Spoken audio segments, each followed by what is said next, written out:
stay hungry, stay foolish. The Innovation Show is proudly brought to you by Xi, boldly transforming the future of financial services with a suite of embedded products and services, enabling businesses to manage multiple payment workflows and move funds with ease. Let's get into the next installment of Brains, Beliefs and Biases.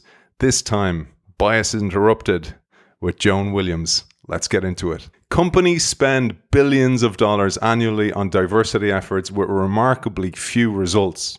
Too often, diversity efforts rest on the assumption that all that's needed is an earnest conversation about privilege. That's not enough. To truly make progress, we need to stop celebrating the problem and instead take effective steps to solve it. Through her exhaustive research, fresh evidence, and first-hand work with companies, our guest today shows how it's done and reassuringly how easy it is to get started. Let me share some of the fantastic chapter titles for anybody from CEO to head of HR to head of L&D to DEI or CDO in an organization. Get a load of these chapters. It is made for you. What's the path forward? Is bias training worthless? We're a meritocracy. Are you asking us to change that? Why do some groups need to be politically savvier than others? And are you saying that white men have it easy? I don't feel privileged. How can HR and DEI departments work together to interrupt bias in basic business systems? And how can individual managers help to move the needle? And even, what does the CEO need to do to finally deliver on DEI goals? It is a fantastic book. It's a playbook. It gives the problems and it gives the solutions through science-based research that is done by today's guest.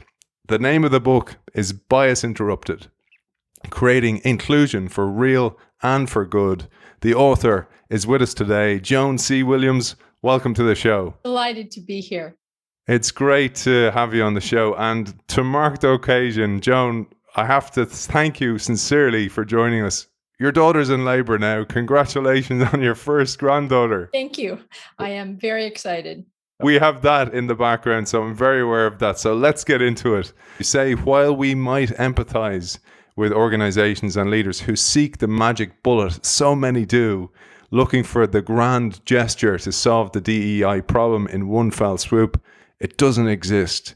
What does exist, you tell us, is a series of 1% changes that, with persistence, can help root out the bias that too often subverts our ideals of meritocracy.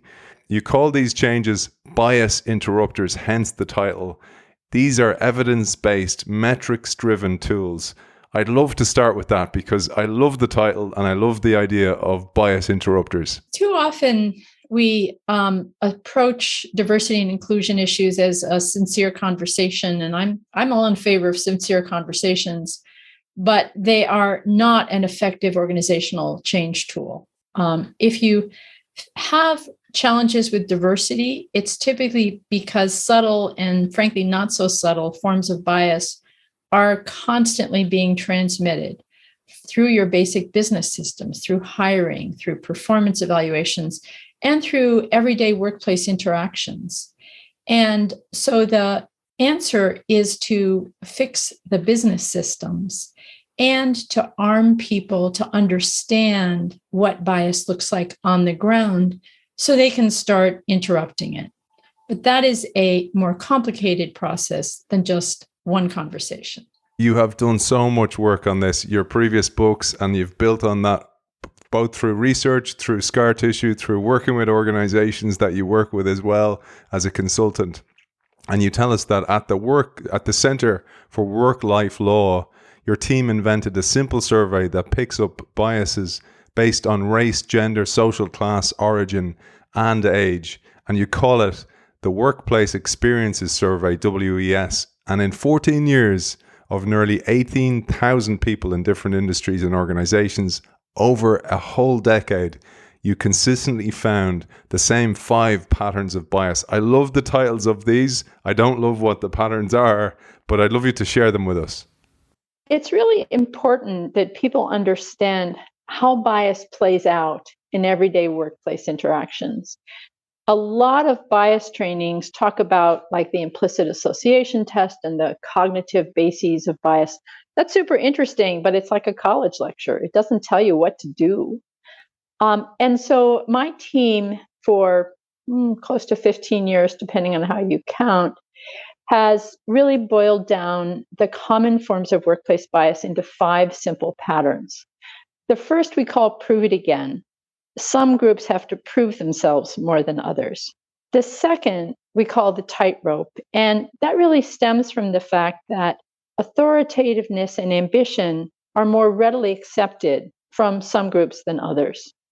The third is the strongest form of gender bias, the maternal wall. Gender bias triggered by motherhood is super strong and super pervasive too, unfortunately. The fourth is like prove it again and tightrope, triggered both by race and by gender. And that's called the tug of war, when bias against a group fuels conflict within the group.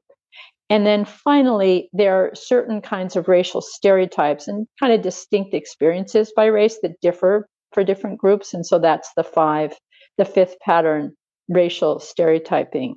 And as you mentioned, social class origin and age also can trigger particularly that first type of bias, the prove it again. And social class can trigger tug of war as well. I found so many of these biases so reflective. I was saying to you before we came on air, of people in innovation, because they're about minorities in particular. For example, the tightrope or the tug of war bias, or as you say, the crabs in a bucket effect that happens. Yes. Mm-hmm. And I felt actually that if you think of a group of innovators or somebody who's neurodiverse in a group, they often feel these exact same biases. But one of the things that I thought would call out up front is, as you say, what you want to do here first is make bias and privilege, which is invisible to many people, visible. That's the very first step, because many people are kind of going, we don't have a problem. You kind of go, well, that's because you're a white male. Yeah. Yeah, I mean, especially a white male from a relatively privileged family. Really, the most we have lots of data points. We got tons of data, but in many ways, here's the most important data point in study after study, company after company. Typically, 80 to 90% of white men say they have fair access to career-enhancing assignments. But the percentage, for example, in one sample, the percentage of women of color who said the same was 53%. So in many ways, white men feel like they're functioning in a meritocracy. They feel that they're getting fair access to the opportunity to advance. And how are they to know that other people are just having, in the same environment, having an incredibly different experience? And so you really need a very simple language to explain that to people and to talk to them about how bias plays out on the ground. I'll give you another example of something that comes up again and again. These patterns are so entrenched. Often the single largest divergence, we measure every group against white men. The single largest divergence very often is in the question, I get interrupted more than my colleagues. In one data set, if you can believe it, it was women were 44 percentage points more likely than men to report that. And trying to get ahead and get your ideas out, if you're being constantly interrupted, that pushes you onto the tightrope of like, do you say like, let me finish, in which case you're a difficult woman and you have a personality problem? Or do you spend a lot of time and energy trying to figure out how to get a word in edgewise without being seen as difficult? So those are the kinds of ways that bias plays out on the ground that we just need to explain to people. I mean, if they haven't had the experience, they don't know. And if you're like me, a white man, and from a fairly good education, you think we're making progress. Let's share woke washing, because this is what a lot of us are experiencing, and it's masking a problem that's still there. Yeah, this is when a company does nothing more, for example, than issue a statement of solidarity with people of color. It's not a bad thing, but it's not organizational change. Don't kid yourself. It is the process of symbolically embracing social change. It's not going to change your organizational culture. And sometimes it's done in good faith. Very often it's done in good faith. Sometimes it's just done cynically. Like, oh, let's just tick this damn box and go on to it. Go on to the next thing. So these statements of racial solidarity and statements during Me Too about, these public these publicity statements, they're publicity, not a bad thing, not organizational change. And we see that a lot for our audience, Joan, people in change and transformation and innovation.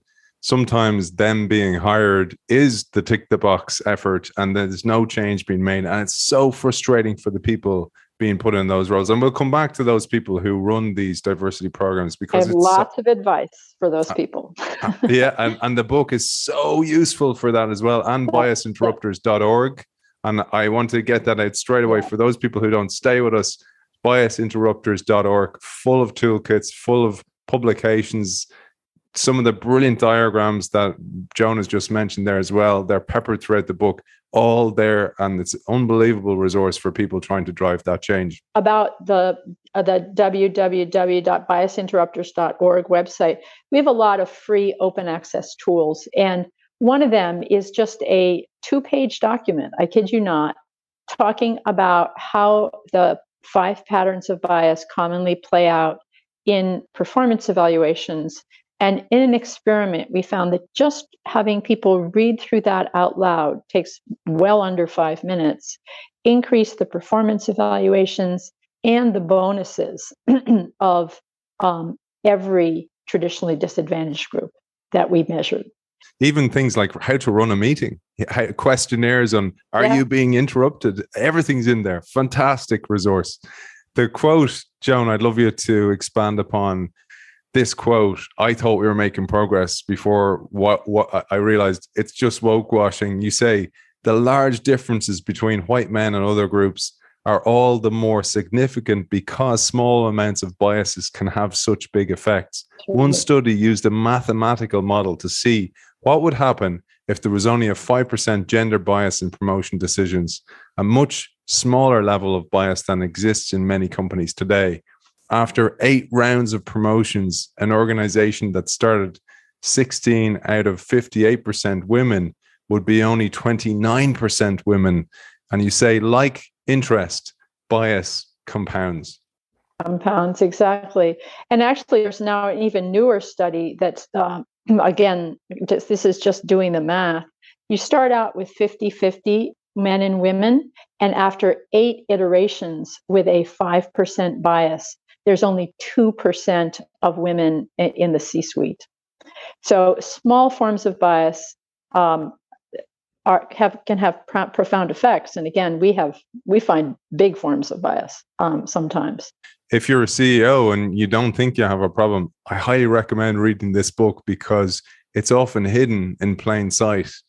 Another excerpt, Joan, that speaks volumes is something that I mentioned to you. I see it so much in my work in innovation. You inform us that although at most companies the in-group is composed chiefly of white men, not all white men are in the in-group because not all of them have the same experience.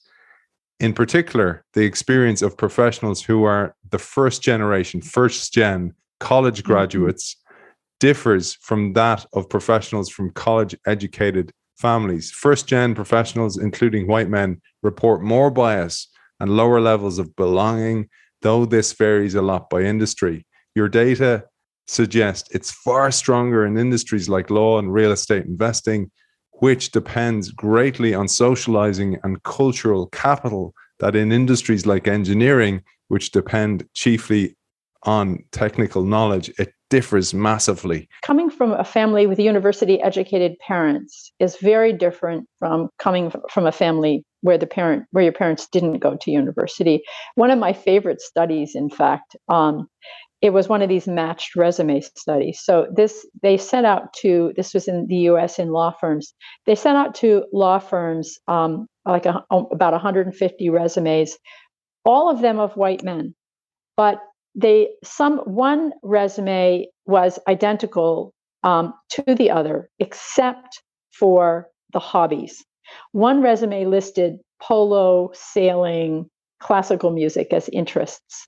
The other listed counseling first-generation university students, country music, and pickup soccer. And Mr. Polo got 12 times the number of callbacks as Mr. Country Music with the same qualifications. It's really important to add social class to your diversity initiative for a number of reasons. First of all, social class affects people's ability to get hired and their experience thereafter very often. Secondly, if you think about and you focus on the other major vectors of social inequality, like race and gender, and you don't focus on social class, that will be really alienating to white men from non-college, university educated families, because they'll say, I'm being described as privileged and I'm just not. So this is all BS. And the third reason, it's true in the US, and I wonder if it's true in the UK as well.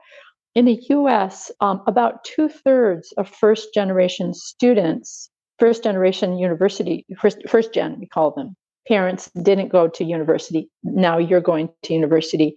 2/3 of those students are people of color. And you can address the experience that they're having as people of color, but if you don't address the experience that they're having as first gen, you won't even be effective with respect to people of color.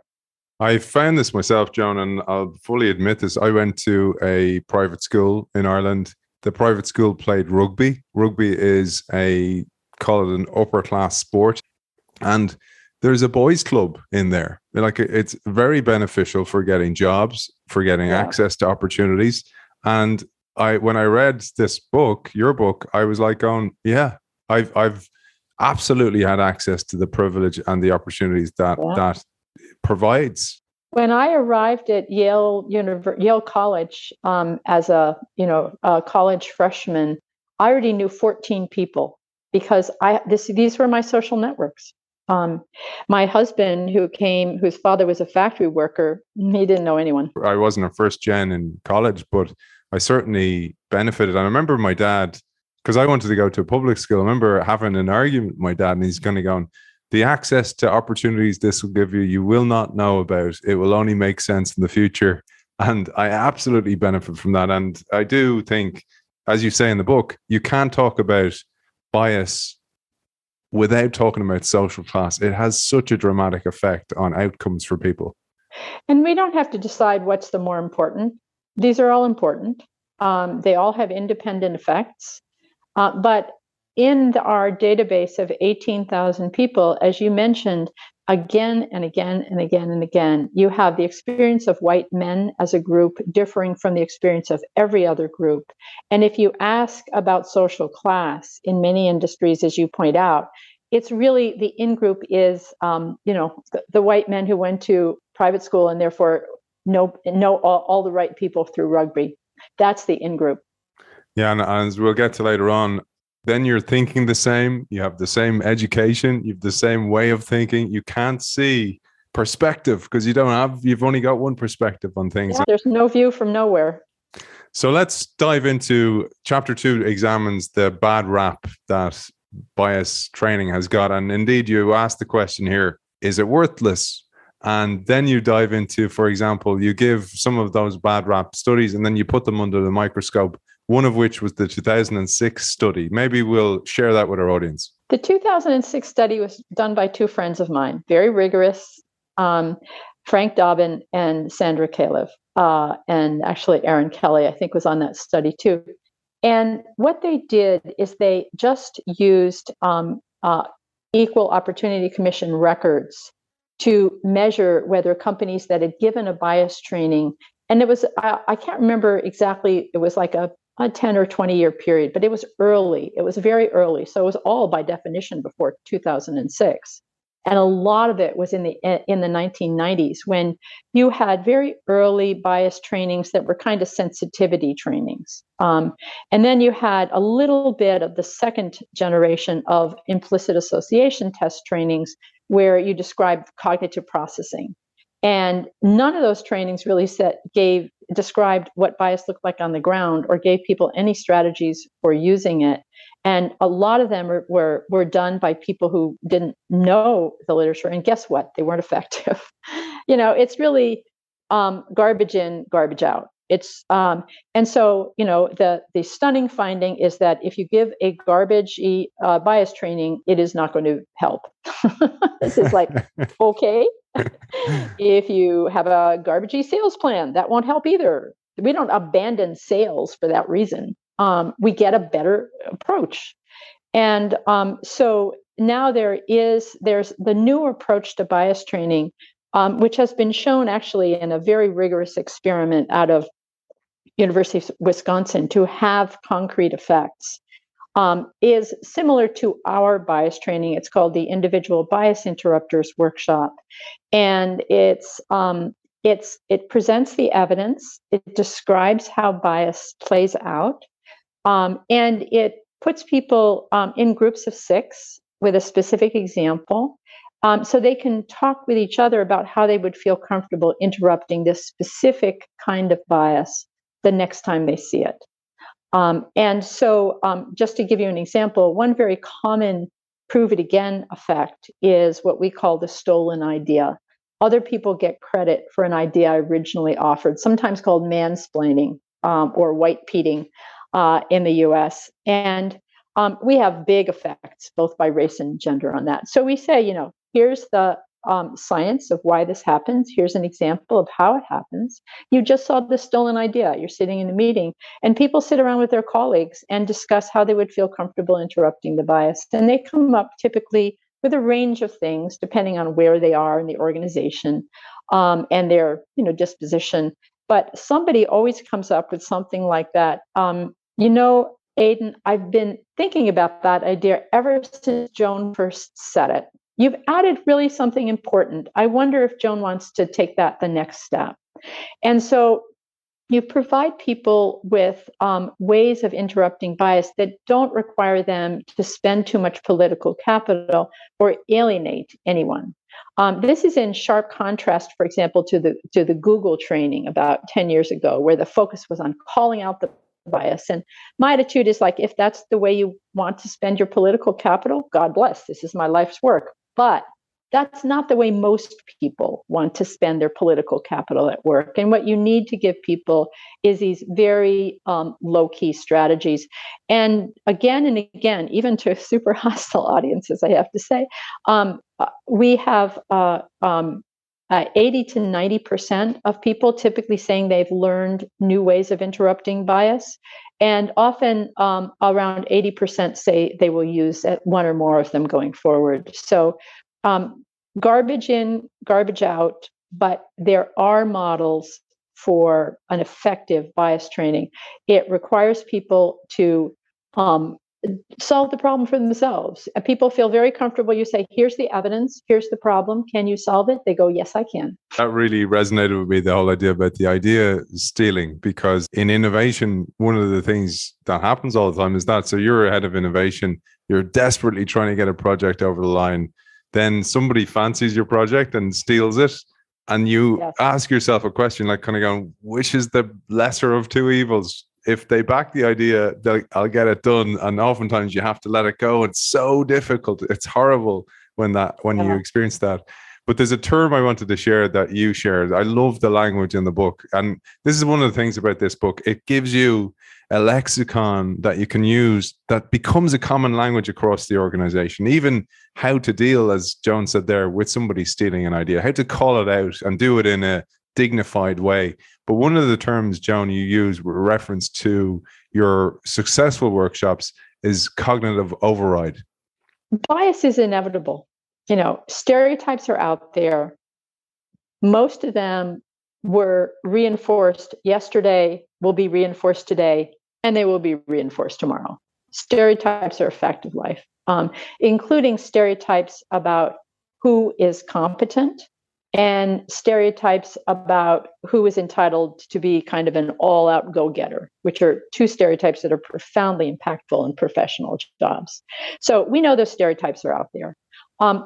Stereotype activation, we also know, is inevitable. It's extremely difficult to stop.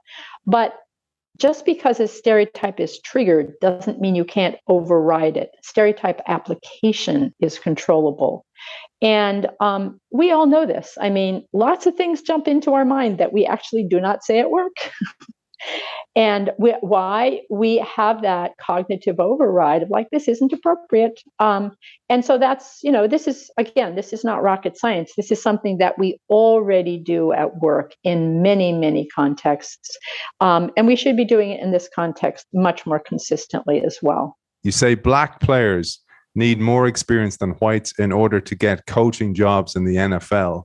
And Black coaches get fewer second chances after a bad season. Here's another one. It wasn't until symphony orchestra auditions were done fully blind, despite the strong protestations of the offended music directors, that the percentage of women hired in top orchestras climbed from roughly 20% to 40%, even though over some 50-year period, 50% of Juilliard graduates were women.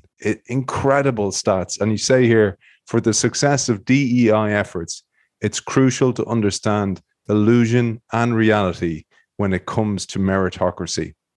Absolutely. Yeah. I mean, there's even another study, and this has to do with American football, but that showed that Black American football players receive larger yardage penalties for kind of the celebration dance than white American football players.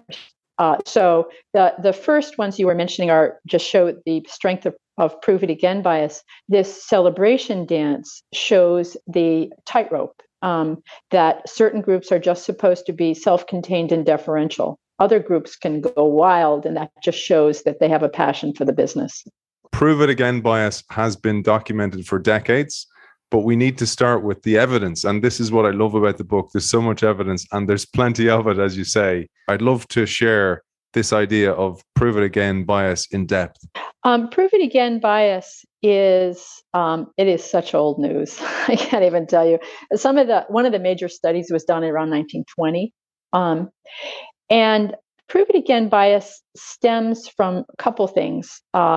Two kind of mechanisms fuel into it. One of them we've already talked about, which is in-group favoritism. Sort of if you went to private school and played in a rugby league and know all the right people from your mother's knee, and you speak a certain way and you know how to dress a certain way. I mean, is there still a no brown shoes in the city rule in London? I don't know, but that's I didn't know about that.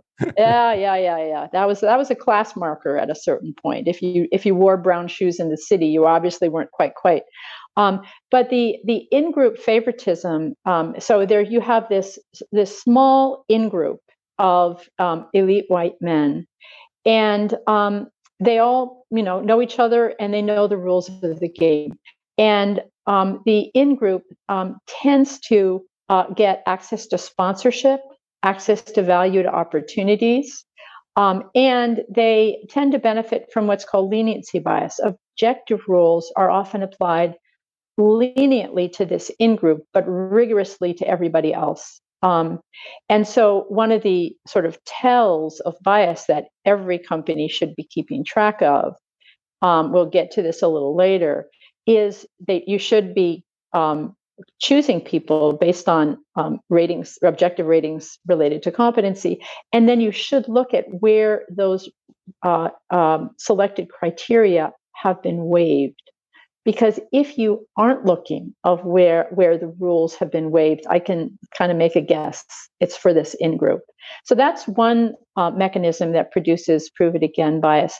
The other is lack of fit. And lack of fit, I mean, there's this big hoopla now about the Finnish prime minister who had people were posting pictures of her dancing. And it was like, that's because when most people think of a prime minister, they don't think of a kind of young, attractive woman. So women have to get over that perceived lack of fit. And I was actually talking to a reporter yesterday, giving the example of Margaret Thatcher. Now, Margaret Thatcher was at a time when she was the first woman prime minister. She actually took voice coaching to make her voice lower. So she seemed like a better fit for being prime minister. And so this lack of fit problem means that your mistakes often are noticed more and remembered longer. Your successes are discounted. Oh, she just got lucky, whereas he is skilled. There's and stolen idea takes place of like you give credit for the idea to somebody who you kind of expected to have good ideas. And typically that's that small in-group. So prove it again is very pervasive. And, you would think when I first started to study this in the gender context, I thought, well, probably a lot of women face these patterns early in their careers, but, no, it's like it never ends. It's crazy. And you talked there about leniency bias, and that's another term that I learned through your work was, and I thought about even in a privileged group. So I played pro rugby. I went on to play pro rugby. I remember one coach, for example, and he didn't like a player. So it was almost like he put on lenses looking for mistakes from that player. Yet he'd take them off and he wouldn't see them with the other guys that he wanted on the team. That's leniency bias. Anybody can make a mistake for the in-group. But for the out-group, I knew he wasn't a good fit for this team. That's the way it happens. It's the same cognitive process. Let's get into some of the solutions here, because you say one key to controlling it here, controlling prove it again biasing, is to create a pre-agreed structure and follow a disciplined process for evaluating resumes and structuring interviews. And again, this is some of the myriad of content that you offer on biasinterrupters.org. Yeah. In fact, we have been funded by the Walmart.com to work with companies for free. So we are now working. We have bias interrupters experiments launched in 6 companies. And next year, we're actually going to be working with the Conference Board, which is a major business group in the US with 30 companies. So if anybody's company is a member of the Conference Board, come and get some free advice. But one of the things that we are doing with these experiments is we're working, 2 of them involve hiring. And you should have, for resume review, for interviews, at every stage of the hiring process, you should have start out by saying, this is the job we're going to fill. These are the competencies that are required for this job. And at every stage, every candidate should be rated competency by competency with at least 2 or 3 pieces of evidence. And again, where suddenly a competency is waived, that's fine, but you have to keep track and look for patterns about for whom it's waived. The simple answer for prove it again bias is structure. So we worked with this company that started out like that and found that, for example, only 9.5% of their people of color had leadership mentions in their performance evaluations. That was over 70 points lower than white women. And we all know that like white women are actually the smartest group in every context for everything, but maybe not. So this company moved to a competency by competency, give 3 pieces of evidence, performance evaluation type.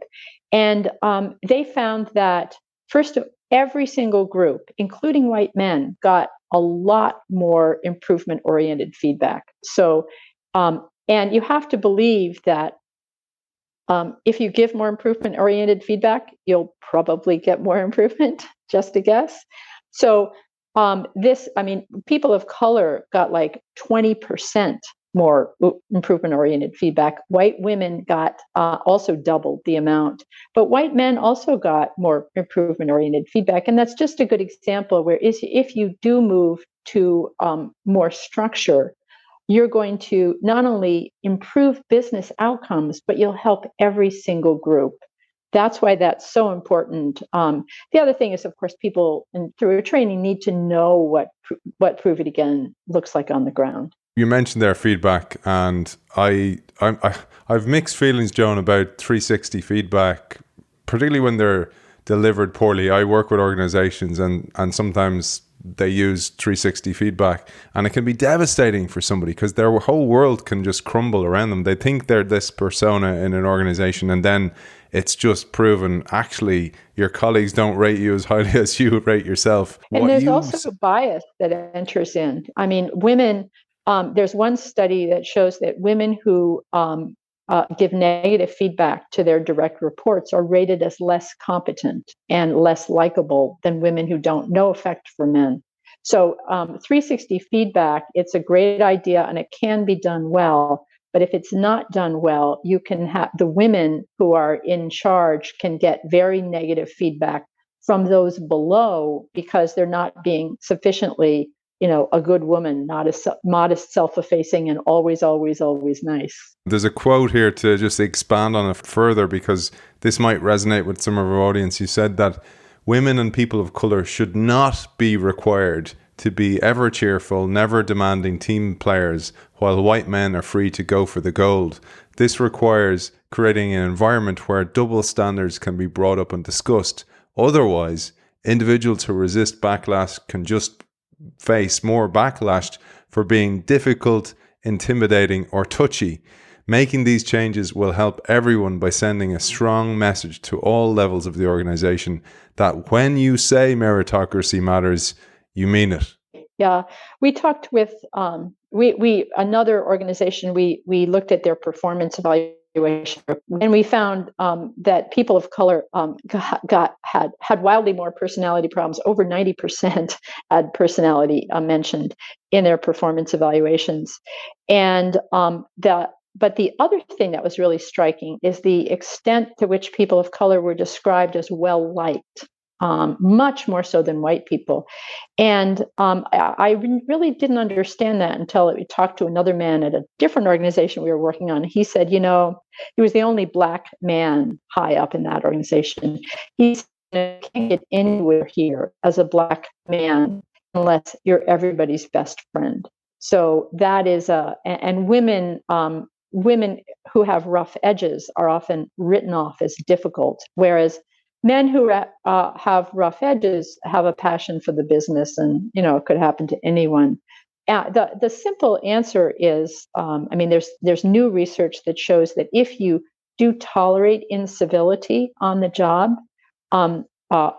people of color will experience it more, white people, and women will experience it more than men will. But of course, everybody experiences it. So the simple answer is to insist on a certain level of civility on the job. For me, Joan, and probably show you my level of privilege, is that when I read this, there's so many things. I think back on working in organizations and I go, was I part of that? Did I not even see it?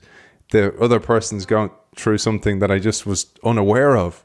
I'm a white person. I mean, when I began to study women of color about 10 years ago, I was completely taken off guard. I was going like, okay, I live in a different world than I thought I lived in. It's shocking. But I mean, it's so, most of us have privilege along some vector, so I think we've met the enemy, and we have to be humble and persistent, and realize that part of this is just being human. There is no view from nowhere. We have to look at things from our own point of view. That's why that cognitive override is so important, and that's why I've spent so long trying to describe bias in 5 simple patterns, so people don't have to quit their day job to understand what I'm talking about. Yeah, and which is also great because as you said, sometimes bias training is just, wow, that's really interesting. What do I do with it though? And you make it practical for people. I think we've time for one more question for part one. And for our audience, Joan has kindly agreed to come back and do part two. We're going to do part two. But one last thing I wanted to cover before then is the backlash against diversity training. Because like I said there, you can have somebody who kind of goes, oh my God, I was totally unaware of this. Or I saw flickers of it here and there throughout the organization. I didn't know what to do with it. But then you have some people kind of going, what?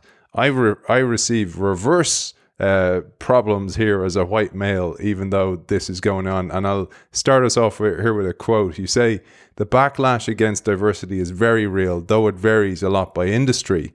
In comments on our national surveys, over 4 times as many engineers as lawyers commented that diversity was threatening the quality of their profession.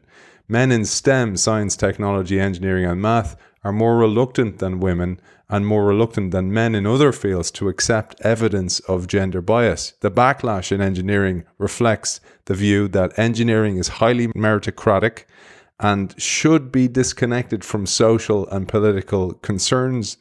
Again, you may not experience this in your industry, but it's out there in some other industry. And it's out there in every industry. It's just different. There are different levels in different types of industries. You know, one engineering company we worked with in the United States, 1/3 of the white men said things like, our company's focusing too much on diversity and it's jeopardizing meritocracy.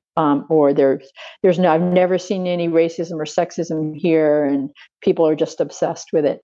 So this backlash against diversity is very common, and there are a couple things you can do to try to head it off at the pass. One we've already mentioned: include social class in your diversity initiative, include age in your diversity initiative. Those are vectors of social inequality that affect white men. And if you're talking about every single vector that, except for the ones that affect men, the understandable reaction of young white men is like, you know, this is nonsense. This is nonsense. I'm not privileged. So the other thing that is really important to head off backlash against diversity is to understand that every single thing you do in the diversity context has a subtext, and the subtext is we're a meritocracy.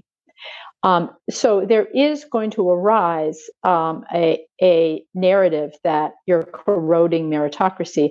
It has to be countered with the other narrative of, like, sadly, you know, we found out we don't have a meritocracy for everybody. And what we're trying to do is to perfect meritocracy, not erode it. Joan, I think this is a great place to take a pause for part one. We'll be back for part two with the teddy bear effect. We'll find out about the masculinity contest that sometimes work becomes, because it becomes almost shameful to go and take paternity time off. Or we'll come back also with the problems for women who leave work and come back, and the prove it again bias. There's so much in the book. Every aspect of bias in the workplace, in organizations, and the solutions are all covered by Joan. Joan, for those people who have an interest, we've said it a couple of times, but where can they find out more about you and the book? Well, joancwilliams.com is my personal webpage. It's published by Harvard Business Review Press, so it's very widely available in Europe. And the www.biasinterrupters.org has lots of free tools that are evidence-based and will actually help you make progress. I want to thank our guest today. It's been an absolute pleasure talking to the author of Bias Interrupted, Joan C. Williams. Thank you for joining us. And that's it for part one of Bias Interrupted with Joan C. Williams. Don't forget, I have a copy up for grabs. Just sign up to the innovationshow.io newsletter. And don't forget, go to her brilliant resource, which is biasinterrupters.org. Finally, just want to thank our sponsor, Zai, boldly transforming the future of financial services with a suite of embedded products and services, enabling businesses to manage multiple payment workflows and transfer funds with ease. Check out Zai at hellozai.com. See you very soon for part two of Bias Interrupted.